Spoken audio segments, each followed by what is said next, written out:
One Saturday in September 2023, Mr. Princewill Ikenna left his home in Ikom, Cross River State, Nigeria, to get a simple haircut. The 28-year-old youth pastor was in high spirits because his wedding was just a few weeks away. But what seemed like an ordinary errand would turn into his final moments on earth.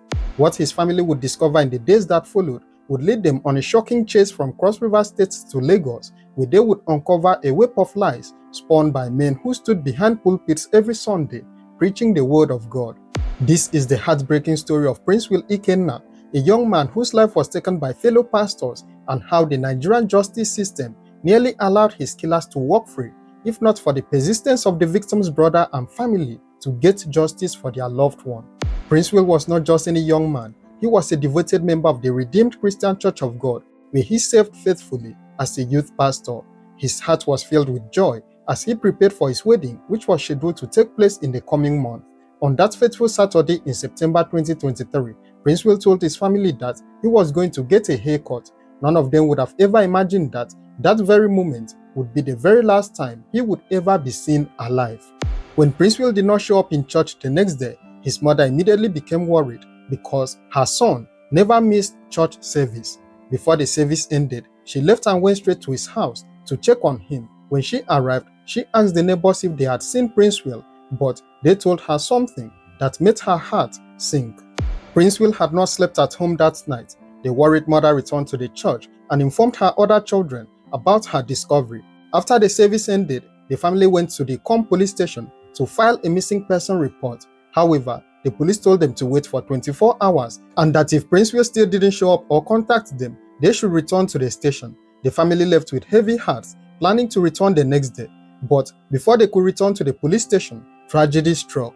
On Monday morning, before noon, Princewill's father received a devastating phone call. He was told to come to an area called Grassfield to identify a corpse. The father immediately alerted his sons, and together they decided to keep this information away from their mother to prevent her from panicking. They rushed to Grassfield, hoping and praying that the body was not their beloved Princewill.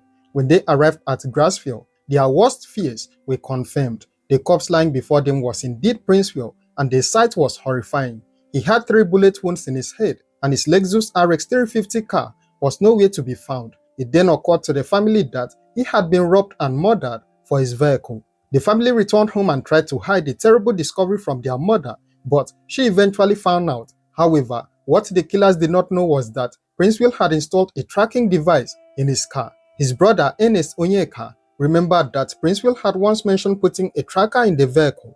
Ernest rushed to Princewill's house and went through his documents, searching for any information about the tracking company.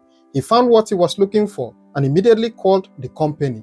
The tracking company told Ernest to wait for 30 minutes while they located the car. When they finally called back, Ernest could not believe what he was hearing. The car was in Lagos. This shocked everyone because the murder had happened in Ikom, Cross River State, and it had not even been over 48 hours since the incident occurred.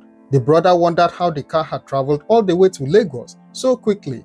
Ernest, his uncle, and an investigating police officer from Ikom police station immediately traveled to Lagos. When they arrived the next day, they contacted the tracking company, and a staff member met them and then led them to a mechanic shop. What they found in the mechanic shop left them speechless. Princewill's car was being repainted and modified to change its appearance so it would be difficult to recognize. The family reported the matter to the Lagos State Police Command, and the mechanic working on the car was arrested. At the police station, the mechanic claimed he knew nothing about the stolen car and insisted that he was just doing his job. He revealed that a man named Pastor Peter Uchenna had brought him the car for the work. The police instructed the mechanic to call Pastor Peter and then lure him to the shop, which he did. The plan worked perfectly, and when Pastor Peter arrived at the mechanic shop, he was immediately arrested and taken to the police station for questioning. At the station, Pastor Peter told the police that the car was a gift from one of his church members. When the police asked him to call the person who gave him the car, Pastor Peter made a shocking statement. He claimed he could not remember which particular member gave him the car because he received many gifts from his church members. This ridiculous answer immediately raised suspicions because a car is not the type of gifts someone would receive and quickly forget who gave it to them. The police informed Pastor Peter that the owner of the car had been shot dead in Ikom, Cross River State. Pastor Peter quickly responded that he had never been to Ikom in his entire life, but the police were not convinced, so they went and arrested his wife. At the station, the police asked Peter's wife where her husband was on September 4th, without knowing she was about to destroy all the lies her husband had built at the police station. She told the police that her husband had informed her that he was going to Ikom, Cross River State, to preach at a church program. When Pastor Peter was confronted with his wife's statement, he changed his story. He admitted that he was indeed in Ikom for preaching, and that after the program, some men approached him with a car and told him to pay any amount he had to buy it. According to him, he told them that he had no money, but the sellers said he should take the car back to Lagos and then send them the money later. The police found this story hard to believe because strangers in any part of the world do not have that level of trust with each other.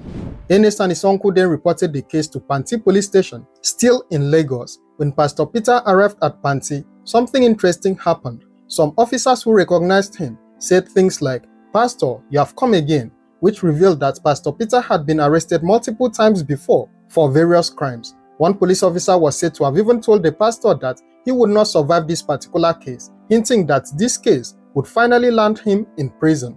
But he was so wrong. After intense interrogation at Panti police station, Pastor Peter finally confessed to the crime. He admitted that he was truly in Ikom on September 4th and that another pastor named Kingsley had invited him for a church program. After the church program, he, Pastor Kingsley, and two other men named Elvis and Barry attacked Princewill, killed him, and took his car. Pastor Peter claimed he was present when Princewill was murdered, but insisted that he was not the one who pulled the trigger. According to him, it was Elvis who shot Princewill. Pastor Peter admitted that he was the one who drove the stolen car from Ikom to Lagos that same night. When the police searched Pastor Peter's phone, they discovered he frequently communicated with another pastor named Valentine Aloysius, who was popularly known as My Father, My Father. Investigation revealed something even more disturbing about this Valentine. Years earlier, his church had allegedly been raided and 3 human skulls were discovered inside. Pastor Valentine was later arrested in connection with Princewill's murder. The case was eventually transferred back to Cross River State for trial and was assigned to Justice Ashua Ewa. The first and second hearings took place, but just 2 days before the third hearing, the family's lawyer was suddenly notified of a change in the court date. The lawyer complained that the notice was too sudden and that he could not make it to court on the new date. Then, something shocking happened. On that new court date, Justice Ashua Ewa allegedly released Pastor Peter Ikenna and Pastor Valentine on health grounds, claiming the pastors were not feeling well. But that same week, Ernest sent someone to visit Pastor Peter's church in Lagos, and to everyone's disbelief, the same pastor who was released due to poor health was standing on the pulpit conducting his usual church service. The person recorded a video and sent it to Ernest as proof. After their release, the case faced numerous delays and excuses. At one point, it was claimed that Judge Ashua Ewa had gone on a 6-month leave and could not hear the case. More than 2 years passed, and the family still had not received justice for the death of their loved one. They cried out to the authorities, begging for justice for their murdered brother.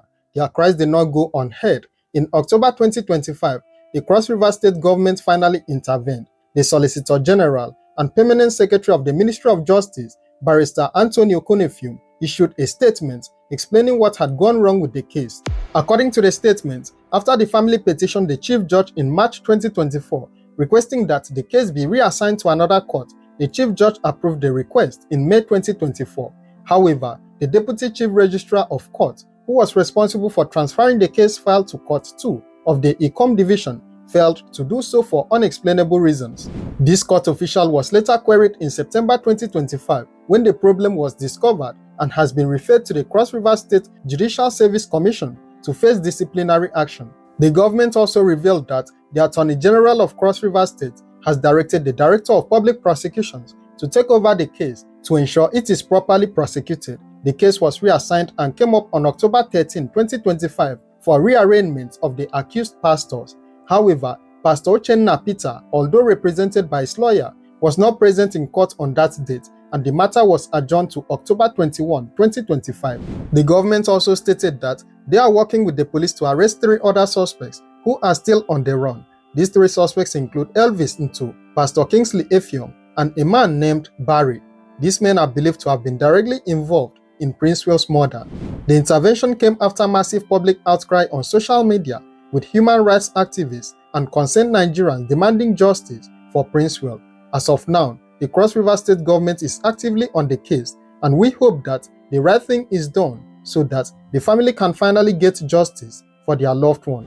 It is just so hard to imagine that pastors would get themselves involved in such dastardly acts. What are your thoughts on this case? Do you think justice will finally be served? Share your opinions in the comments below, and don't forget to like, share and subscribe to this channel for more true crime stories and to also stay updated on this case.